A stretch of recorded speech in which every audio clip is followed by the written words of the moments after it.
বাচ্চা যে দুই চোখ দিয়ে পানি পড়ে, হ্যাঁ, যদি এক চোখে পানি পড়তো তাহলে বোঝা যেত যে ওই চোখে হয়তো ইনফেকশন। দুই চোখে পানি পড়ে মানে দেখা যাচ্ছে যে অনেক ক্ষেত্রে দেখা যায় জন্মগতভাবে চোখের নালী চিকন থাকে।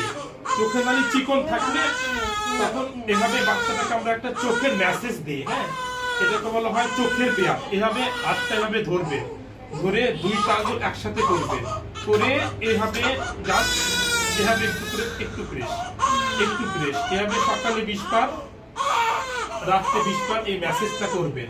তাহলে কি হবে, চোখের নালীটা এখান থেকে আইগ্রাম থেকে এখানে, বুঝতে পেরেছেন, এখান থেকে কান্নাটা এই দিকতে না পাস করতে পারলে চোখের ভিতরে জমা থাকে, তখন ইনফেকশন হয়। এই মেসেজটা করলে খুলে যাবে, ব্লকেজটা খুলে গেলে তখন আপনি এমনিতে ভালো হয়ে যাবে। এটা আমরা ইউজুয়ালি বলি যে আপনি 1 বছর পর্যন্ত করবেন। ম্যাক্সিমাম ক্ষেত্রে 100-র ভিতরে 95 ভাগ এমনিতে ভালো হয়ে যায়, বুঝতে পেরেছেন। 5 ভাগের ভাবে একটা আই প্রবিং লাগে, এটা 1 বছরের পরে। এবং আই প্রবিং করার পরেও যদি চোখ দিয়ে পানি পড়ে তো দ্বিতীয়বার আবার 6 মাস পরে করতে হয়। কিন্তু 100টার ভিতরে 95 ভাগ এই ব্যায়াম এমনিতে ভালো হয়ে যায়। যেহেতু এখন ময়লা বা পিচুরি ডুমসটা কনজাংটিভাইটিস হয়েছে, কারণ একটা চোখের ড্রপ দিচ্ছি, চোখের ড্রপটা দিনে 3 বার দিবেন 7 দিন। আর বাচ্চা কি আপনারা হচ্ছে বাচ্চাকে কখন আপনারা মনে করবেন যে আমার বাচ্চাটাকে হাসপাতালে ভর্তি করার দরকার হচ্ছে বা খারাপ কিছু, তখন কি হবে, কয়েকটা খারাপ লক্ষণ। সেটা হচ্ছে বাচ্চার যদি খিঁচুনি হয়, বাচ্চার যদি তীব্র শ্বাসকষ্ট হয়, কিরকম, যদি নিঃশ্বাস নেওয়ার সময় দেখা যাচ্ছে নিঃশ্বাস নেওয়ার সময় বুক যদি ভিতর দিকে ডেবে যায়, অথবা 2 মাস পর্যন্ত যদি প্রতি মিনিটে নিঃশ্বাস 60 বা তার বেশি হয়, বাচ্চার হাত পা যদি নীল হয়ে যায়, অথবা বাচ্চা যদি মারাত্মক রকম হলুদ হয়ে যায়, আর বাচ্চার এই যে তাকে কান্নাকাটি করতেছে, হাত পা নাড়াচ্ছে, এটা একটা সুস্থ বাচ্চার লক্ষণ। যদি দেখা যায় বাচ্চা চুপচাপ আছে, বুকে তুলতে নেই, কাঁদছে না, এগুলো খারাপ লক্ষণ, তখন হাসপাতালে নিতে হবে। আদারওয়াইজ আপনার বাচ্চা আলহামদুলিল্লাহ ভালো আছে। আর কয়েকটা উপদেশ, সময় মতো টিকা দিবেন, বুঝতে পেরেছেন।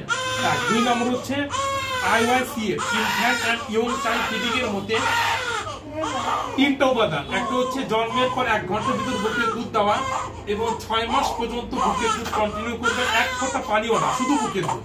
এগুলোকে এক্সক্লুসিভ ব্রেস্ট ফিডিং বলা হয়। 6 মাসের পর থেকে বাসার তৈরি খাবার খিচুড়ি খাওয়াবেন, এবং 2 বছর পর্যন্ত বুকের দুধটা কন্টিনিউ করবেন। এবং 3 নাম্বার হচ্ছে যে 6 মাসের পর থেকে আপনারা খিচুড়ি বা বাসার তৈরি খাবার খাওয়াবেন। আর বুকের দুধ হওয়ার জন্য আপনি কি কি খাবার খাবেন, আপনি প্রচুর পরিমাণে পানি খাবেন, যেহেতু বুকের দুধের প্রধান উপাদান পানি, বুঝতে পেরেছেন। পানিটা নরমাল যেটুকু খান তার চেয়ে বেশি খাবেন। আর আরেকটা উপাদান গুরুত্বপূর্ণ, সেটা হচ্ছে প্রোটিন বা আমিষ, সেহেতু আপনি ঘন ডাল খাবেন, এগুলো কিন্তু বেশি খুব খরচ লাগে না, হ্যাঁ।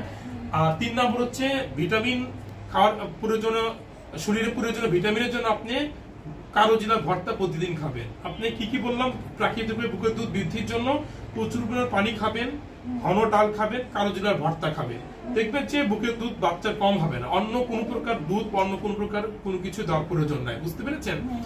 আর আপনাদের কিছু জানার আছে কিনা? আর আমি এখানে সবকিছু লিখে দিয়েছি, এই প্রেসক্রিপশনটা ফলো করবেন। আশা করি মা এবং বাচ্চা দুজনেই সুস্থ থাকবে ইনশাআল্লাহ। ঠিক আছে, ভালো থাকবেন।